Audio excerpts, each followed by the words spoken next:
በዚህ ሰዓት ላይ በአዲስ አበባ ፖሊስ ቁጥጥር ስር ውለዋል። ያው ማህበራዊ ሚዲያ ላይ መነጋገር ይህንን መልእክት ለአቤል አቡናና ለተከታዮቹ አድርሱልኝ። እኔንም በዛው ልመዱኝ። እኔ ዛሬ የደገፍኩትን ሰው ነገ ልቃወም እችላለሁ።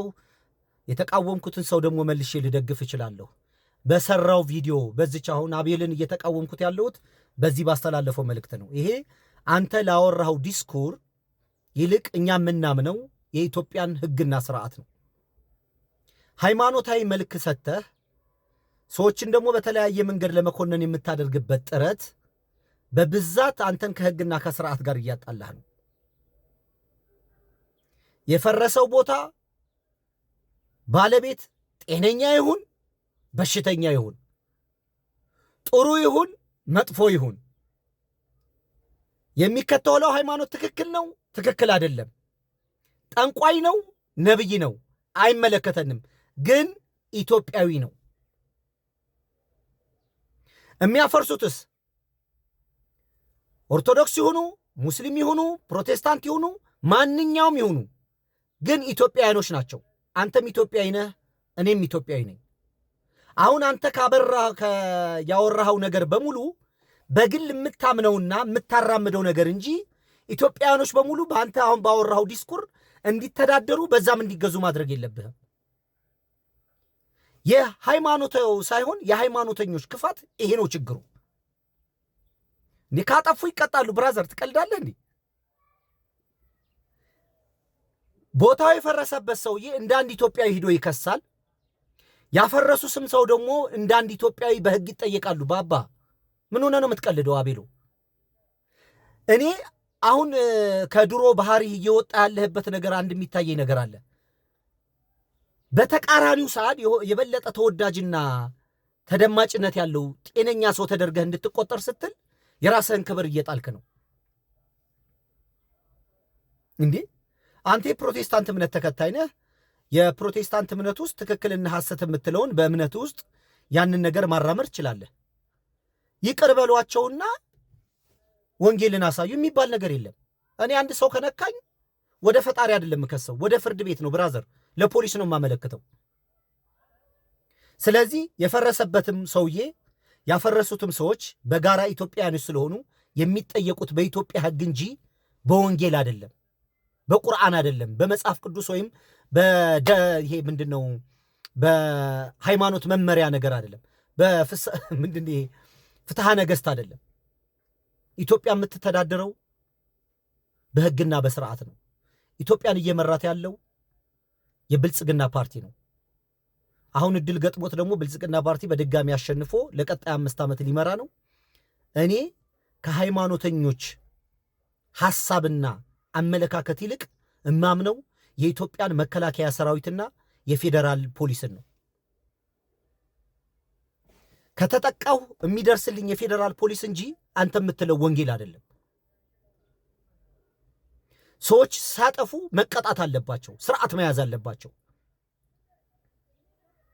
አንተ የፈረሰበት ሰውዬ ጠንቋይ ነው ነብይ ነው የግል አዳራሽ ነው ምናምን የምትለው አይመለከትህም። አንተን መንግስት ሃይማኖት በመንግስት መንግስት በሃይማኖት አይገባም የሚል ህገ መንግስት ስርዓት አለው።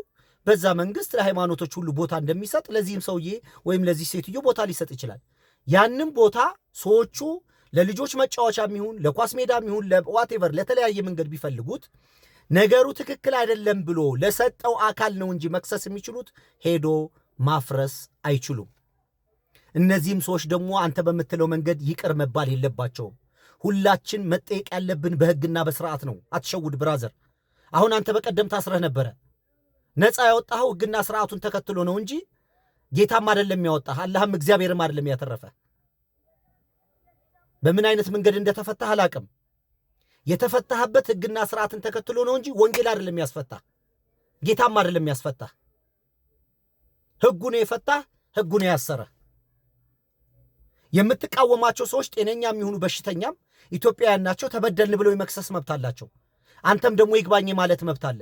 ስለዚህ እነዚህ ሰዎች ቦታው የመጫወቻም ይሁን የምንም ማረፊያ ቦታ ይሁን ለህግና ለስርዓቱ ነው እንጂ ክስ ማመልከት ያለባቸው በራሳቸው ጊዜ የጉልበታዊ እርምጃ መውሰድ አይችሉም።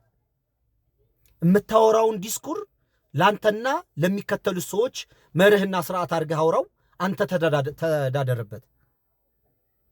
እኔ አንድ ጥያቄ ልጠይቀህ፣ ይቅር በሏቸው ወንጌልን አሳዩ ምናምን ነው ትለው። ጠዋት ማታ የሚሰድቡህንና የሚተቹን ሰዎች እኮ መልስ ትመልሳለህ መብትህን ተጠቅመህ። ለምን አንተ አትተዋቸውም? ለምን ይቅር አትላቸውም? የምትቃወማቸውን ነብዮች ለምን ዝም ለምን አትልም? ለምን ዝም ማለት አትችልም? ለምን ይቅር አትላቸውም? ለምን ወንጌልን አታሳየንም? አንተ ይቅር በለህ እነሱን።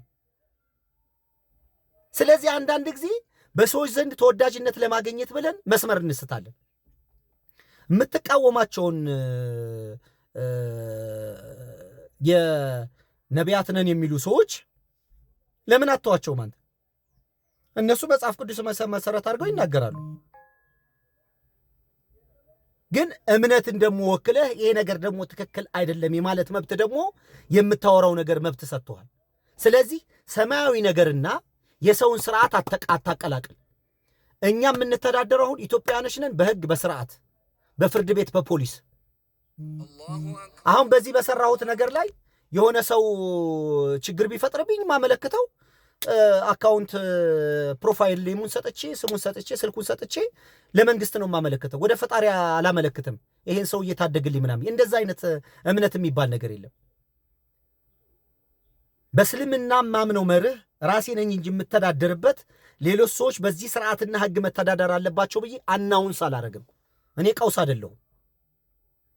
ግን ሰዎች አእምሯና ጆሮአቸውንና አይናቸውን በትክክል ስለማይጠቀሙበት ትናንት የተቃወምከውን ነገር ደግሞ ዛሬ ስትደግፍ፣ ትናንት የደገፍከውን ነገር ዛሬ ስትቃወም ኮንሸስ አይሆኑ። እንዲህ አንተ ነቢያቶችን ዘማሪዎችን ምናምን ይሄ ነገር ትክክል አይደለም እያል ከእግዚአብሔር ቃል ስትቃወም ነው የምትለው። ለምን ይቅር አትላቸውም? ለምን የመጽሐፍ ቅዱስ ቃል የበደሏችሁን ይቅር በሉ 7 ጊዜ አንድ ጊዜ ቢበድሏችሁ 7 ጊዜ 70 ብሎ መልስ ሰጥቷል። ለምን ትታንት የራስን ነገር አታራምድም? አተገብረውም? ስለዚህ አሁን በሌሎች ሰዎች ዘንድ ላፈረሱት ሰዎች ተወዳጅነት ለማግኘት ብለህ መስመር አትሳት። እኛ አንተ ከምታወራው ዲስኩር ይልቅ የምናምነው የኢትዮጵያን ህገ መንግስት፣ ፖሊስና ፌዴራልና መከላከያ ነው ብራዘር። ስለዚህ ሰዎቹ ካጠፉ ይጠየቃሉ፣ አላጠፉም ደግሞ ብሎ ደግሞ ምህረትም ካደረገላቸው ካሰራቸውም መንግስት ህገ መንግስት እንጂ ወይም ህግ እንጂ በእኔና ባንተ ጩኸት የሚቀየርም የሚጨመርም የሚቀነስም ነገር የለም። በመጨረሻ ማስተላለፍ የምፈልገው መልእክት ትቼዋለሁ። ይሄን በቃ ይቅርሱ።